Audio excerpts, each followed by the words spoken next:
नमस्कार दोस्तों, आज के इस वीडियो में हम देखेंगे कि एफडीजी पेट सीटी जो रिपोर्ट होता है उसको कैसे हम रीड कर सकते हैं और उसको कैसे समझे हम हमारे डिजीज़ के बारे में, कि ताकि हमें पता चले कि हमें जो डिजीज़ है वो किस तरह का है, उसमें मेटास्टेसिस है या नहीं है। तो ये जो पेट सीटी का रिपोर्ट होता है उसमें मेनली 4 कंपोनेंट होता है। एक होता है क्लिनिकल प्रोफाइल, हिस्ट्री या क्लिनिकल डिटेल्स, दूसरा होता है टेक्निक, तीसरा होता है बॉडी ऑफ रिपोर्ट जो मेन पार्ट होता है, और चौथा होता है इंप्रेशन या फिर कंक्लूजन। अब इन चारों पार्ट को हम बारी बारी समझेंगे। ये जो क्लिनिकल प्रोफाइल वाला पार्ट होता है उसमें पेशेंट की जो प्रेजेंट हिस्ट्री होती है या फिर जो कंप्लेन होती है वो मेंशन होती है। उसके साथ में अगर पेशेंट की कोई पास्ट में सर्जरी, कीमोथेरेपी, रेडियोथेरेपी या कुछ भी ट्रीटमेंट ली हुई होती है तो उसका जिक्र होता है। कोई बायोप्सी हुई है तो उसका भी मेंशन होता है। और कभी कभी पेशेंट को रिकरेंट डिजीज होता है सेम साइड, मतलब एक साइड पे पेशेंट को टंग कैंसर है और उसी साइड पे पेशेंट को फिर से टंग कैंसर होता है तो उसको रिकरेंट डिजीज बोलते हैं। तो ऐसा अगर हुआ है तो वो भी होता है। और अगर पेशेंट को कोई नई साइट पे कोई नया डिजीज आया है तो वो भी मेंशन किया हुआ होता है। टेक्निक में जनरली डिस्क्राइब करते हैं कि कैसे ये स्कैन परफॉर्म किया गया है, मतलब ये एफडीजी पेट सीटी कैसे किया गया है। उसमें 2 मेन कंपोनेंट होता है। एक तो होता है ब्लड शुगर लेवल, मतलब जब भी हम एफडीजी इंजेक्ट करते हैं तो उस टाइम पे ब्लड शुगर लेवल क्या था और जो डोज ऑफ एफडीजी हम देते हैं वो कितना था, वो हर एक पेशेंट के वेट के हिसाब से अलग अलग होता है। वो 5 से लेकर 10 मिलीक्यूरी तक होता है। उसके बाद उसमें सीरम क्रिएटिनिन का लेवल भी मेंशन किया हुआ होता है, क्योंकि हम उसमें सीटी स्कैन का आईवी कॉन्ट्रास्ट देते हैं और जो कॉन्ट्रास्ट देते हैं उसका टाइप और डोज भी उसमें मेंशन किया होता है। जो बॉडी ऑफ रिपोर्ट होता है वो मेन पार्ट होता है पूरे पेट सीटी रिपोर्ट का। उसमें कंप्लीट डिस्क्रिप्शन होता है डिजीज प्रोसेस का, मतलब कैंसर का जो होता है डिजीज प्रोसेस, उसमें कैंसर कहाँ पर है और कहाँ पर वो स्प्रेड हुआ होता है वो सब मेंशन किया होता है। और उसके साथ कुछ मिसलेनियस नॉन मैलिग्नेंट फाइंडिंग भी होते हैं, जैसे कि अगर किसी पेशेंट को लीवर में सीस्ट है या हीमेंजियोमा है तो वो भी मेंशन किया होता है। तो उसमें 3 या ये 4 पार्ट होता है। जो लीजन का पार्ट होता है वो डिस्क्रिप्शन होता है प्राइमरी कैंसर साइट का, मतलब अगर पेशेंट को लीवर में या प्राइमरी कैंसर है या लंग में है या फिर ब्रेस्ट में या कहीं पर भी है तो उसका प्राइमरी कैंसर साइट पे वो लीजन कैसा है, उसकी साइज कितनी है और उसमें एफडीजी अपटेक कितना है वो मेंशन किया होता है। लिम्फ नोड, मतलब प्राइमरी साइट के बाद जो भी डिजीज स्प्रेड होता है वो लिम्फ नोड में होता है, तो लिम्फ नोड है या नहीं है, और जो वो है तो वो कहाँ पर लिम्फ नोड है वो मेंशन किया होता है। और मेटास्टेसिस, मतलब पेशेंट को अगर एक जगह से जो कैंसर है वो दूसरी जगह पे स्प्रेड हुआ है तो उसको मेटास्टेसिस बोलते हैं। तो उसमें भी मेटास्टेसिस के हेडिंग में ये मेंशन किया हुआ होता है कि भाई मेटास्टेसिस है या नहीं है। कभी कभी कुछ पेशेंट में मेटास्टेसिस होता है ब्रेन, लंग में, एड्रिनल, लीवर और बोन में। और ये जो रेस्ट वाला पार्ट होता है उसमें miscellaneous non malignant finding mention होता है, जैसे कि मैंने बताया कि हीमेंजियोमा, लीवर सिस्ट है या किडनी में स्टोन है या यूट्रस में फाइब्रोड है, तो ये सब मेंशन होता है। और जो लास्ट पार्ट होता है वो इंप्रेशन या फिर कंक्लूजन, उसमें ये जो पूरा रिपोर्ट है उसको ब्रीफ में डिस्क्राइब किया जाता है और उसमें से जो भी आपके रिफरिंग कंसल्टेंट है उनको पता चलता है कि इतना इतना डिजीज यहाँ पर है या फिर नहीं है। और उसमें अगर पेशेंट ने कीमोथेरेपी लिया है तो कीमोथेरेपी लेने के बाद कैंसर का जो भी साइज है या फिर डिजीज प्रोसेस है उसमें कोई इंक्रीज या डिक्रीज हुआ है तो वो भी मेंशन किया होता है। अब हम 2 अलग अलग रिपोर्ट को उनकी इमेज के साथ समझेंगे कि एफडीजी पेट सीटी रिपोर्ट में कैसे मेंशन किया होता है। जैसे कि इस रिपोर्ट में हम देख सकते हैं कि ये जो पार्ट है इसमें पेशेंट का सब नाम और एज, सेक्स और डेट लिखा होता है। और ये जो फर्स्ट पार्ट है हमारा क्लिनिकल हिस्ट्री, इसमें लिखा है कि सीए टंग, मतलब ये पेशेंट को टंग में कैंसर है और उसके लिए हमने पेट सीटी किया है। जो टेक्निक होती है उसमें हमने मेंशन किया है कि जो blood sugar level at the time of FD injection 104 था और जो एफडीजी का डोज दिया गया है वो 9 मिलीक्यूरी है। जो सीरम क्रिएटिन लेवल है वो 0.92 है और उसकी डेट भी मेंशन की गई है और 95 ml कॉन्ट्रास्ट इंजेक्ट किया गया था। और ये अभी हम मेन बॉडी ऑफ रिपोर्ट में आए तो लीजन में हमने डिस्क्राइब किया है कि ये जो हाइपर मेटाबॉलिक, मतलब एफडीजी एविड लीजन है, soft tissue lesion in right side of oral tongue, मतलब जो टंग है उसमें 2 पार्ट होते हैं, एक तो ओरल और बेस ऑफ टंग होता है। तो जो ओरल टंग है उसमें पेशेंट को डिजीज है।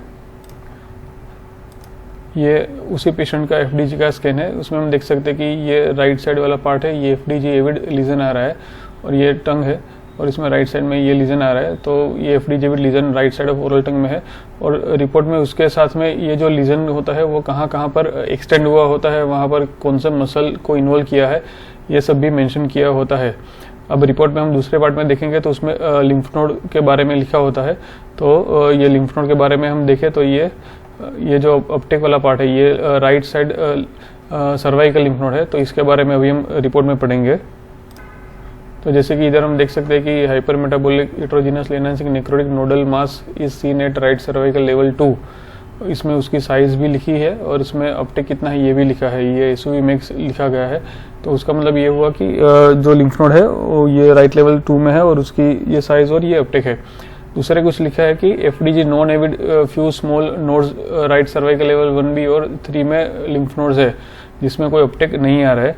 तो ये जो भी लिम्फ नोड्स है ये यहाँ पर छोटे छोटे नोड्स है लिम्फ नोड, इधर ये लेवल 1B में और इधर नीचे लेवल 3 में जिसमें कोई FDG अपटेक नहीं है, तो उसके बारे में भी मेंशन किया गया है। फिर अभी मेटास्टेसिस के हेडिंग में देखें तो इसमें लिखा गया है कि no evidence of heterogeneously enhancing hypermetabolic lesion is seen in rest of the scan part. मतलब पेशेंट को कहीं पर भी मेटास्टेसिस नहीं है, इसका मतलब ये हुआ कि पेशेंट को कहीं पर भी ये कैंसर स्प्रेड नहीं हुआ है। तो अभी इसको हम पेट CT में देखें तो इसको हम नीचे तक स्क्रॉल करेंगे तो हमें पता चलेगा कि पेशेंट को पूरे बॉडी में उसके बाद मतलब टंग और लिम्फ नोड के बाद कहीं पर भी ऐसा कोई एबनॉर्मल अपटेक नहीं है। ये जो हम किडनी में अपटेक देख रहे हैं ये नॉर्मल FDG का एक्सक्रीशन है जो यूरेटर के थ्रू अभी यूरिनरी ब्लैडर में कलेक्ट हुआ है, तो ये नॉर्मल अपटेक ही है, इसमें कोई डिजीज पैटर्न नहीं है। ये जो लीवर है, लीवर में भी ये नॉर्मल FDG अपटेक है। उसके बाद ये जो रेस्ट के हेडिंग में लिखा गया है कि mildly smaller size bilateral maxillary sinuses are noted with diffuse mucosal thickening in right maxillary sinus. इसको हम स्कैन में देखें तो ये मैक्सिलरी साइनस है राइट साइड का और ये लेफ्ट साइड का है। ये दोनों थोड़े से साइज में छोटे हैं और ये राइट साइड में म्यूकोसल थिकनिंग है। जनरली ये साइनस जो होता है उसमें एयर होती है, तो अभी इसमें एयर ना होके ये म्यूकोसल थिकनिंग है जो कि बताता है कि पेशेंट को राइट मैक्सिलरी साइनोसाइटिस का कंपोनेंट है। अभी इंप्रेशन के हेडिंग में देखें तो ये जो हमने ऊपर लिखा था उसका ये शॉर्ट फॉर्म होता है कि hypermetabolic soft tissue lesion in right side of oral tongue with localise extension is describe. ये जो है वो नॉन प्राइमरी मैलिग्नेंट लीजन है। फिर जो राइट सर्वाइकल लेवल 2 में नोड है ये लिम्फ नोडल मेटासिस है, मतलब ये लिम्फ नोड में स्प्रेड हो चुका है। और जो छोटे से नोड जो FDG नॉन एविड थे वो इंडिटर्मिनेट रखे गए, मतलब कि उसमें मेटासिस मतलब ये डिजीज हो भी सकता है या फिर नहीं भी हो सकता है। वो ड्यूरिंग सर्जरी या फिर बायोप्सी करके ही हमें पता चलता है, क्योंकि कभी कभी जो छोटे नोड होते हैं उसमें FDG अपटेक नहीं आता है लेकिन उसमें डिजीज होने के चांसेस होते हैं। चलिए अब हम एक दूसरे पेशेंट में देखेंगे कि उसमें लीजन लिम्फ नोड और मेटास्टेसिस में जो है वो FDG पेट CT में कैसा दिखता है।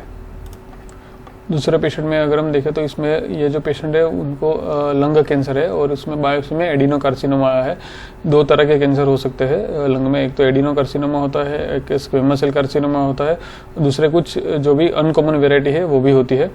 तो इस पेशेंट को एडिनोकार्सिनोमा है। और टेक्निक में हम देखें तो ब्लड शुगर लेवल हमने लिखा है 78 मिलीग्राम पर डेसीलीटर और 8 मिलीक्यूरी FDG इंजेक्ट किया गया था।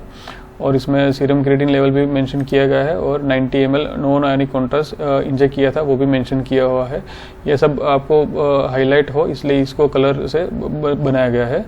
अभी हम मेन जो पेट CT फाइंडिंग्स में देखें तो हाइपर मेटाबॉलिक का मतलब होता है FDG hyper metabolic lesion is seen in hilar और infrahilar region of right lung. तो इसको अगर हमें इमेज में देखना है तो हम इस तरह से देखेंगे।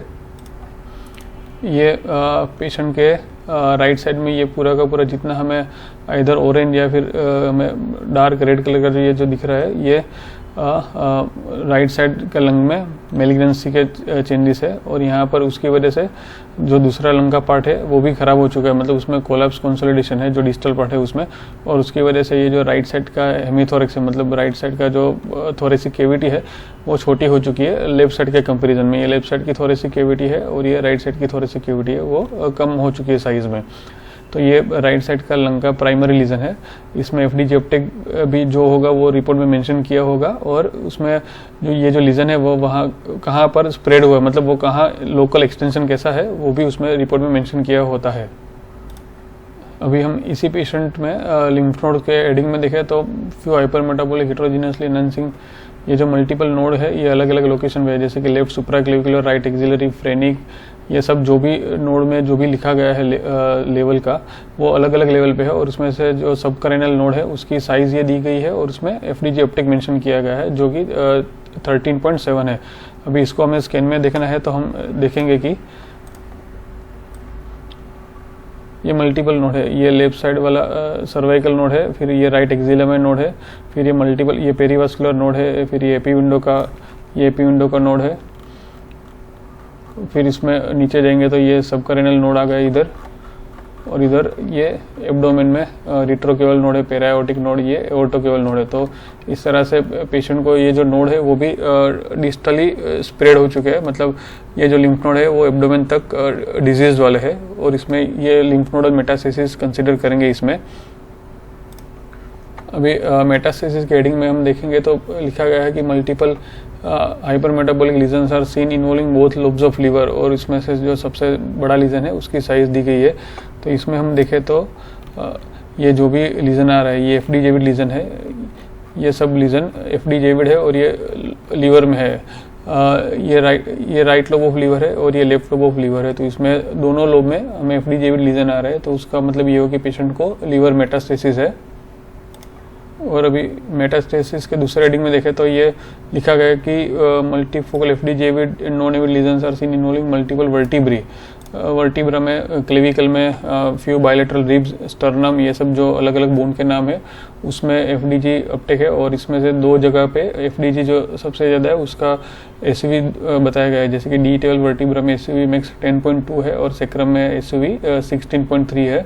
तो अभी हम पेशेंट के स्केलेटल मेटास्टेसिस देखेंगे। तो यहाँ पर हम अगर ऊपर से चालू करें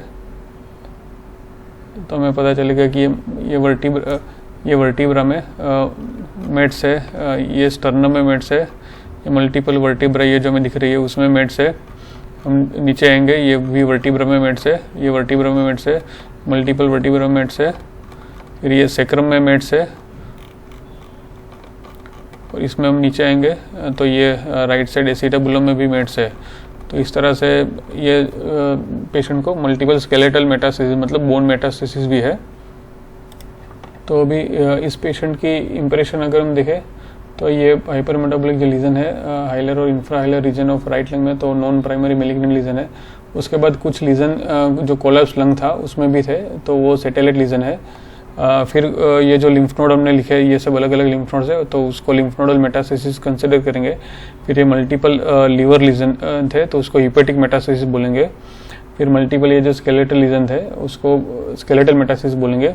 और पेशेंट को मल्टीपल इल डिफाइंड लंग नोडुल थे जो उसमें अपटेक नहीं आ रहा था, तो उसको पल्मोनरी मेटास्टेसिस कंसिडर किया गया है। तो इस तरह से हमें पता चलता है कि जो भी पेशेंट है उसको मेटास्टेसिस है या नहीं है। तो इस तरह से हम FDG PET-CT रिपोर्ट अपने आप से समझ सकते हैं, उसका इंटरप्रिटेशन हमें नहीं करना है, हमें खाली पता चले कि पेशेंट को मेटास्टेसिस है या नहीं है। ये इसी के लिए वीडियो बनाया गया है, इसको हमें कोई मेडिकल एडवाइस के तौर पे नहीं लेना है, लेकिन ये जस्ट एक सेल्फ लर्निंग है और इसको हम हमारी तरफ से एक देख सके, समझ सके, इसीलिए ये वीडियो बनाया गया है। मैं आशा रखता हूँ कि ये छोटा सा वीडियो आपको हेल्पफुल और इन्फॉर्मेटिव रहा होगा। Thank you.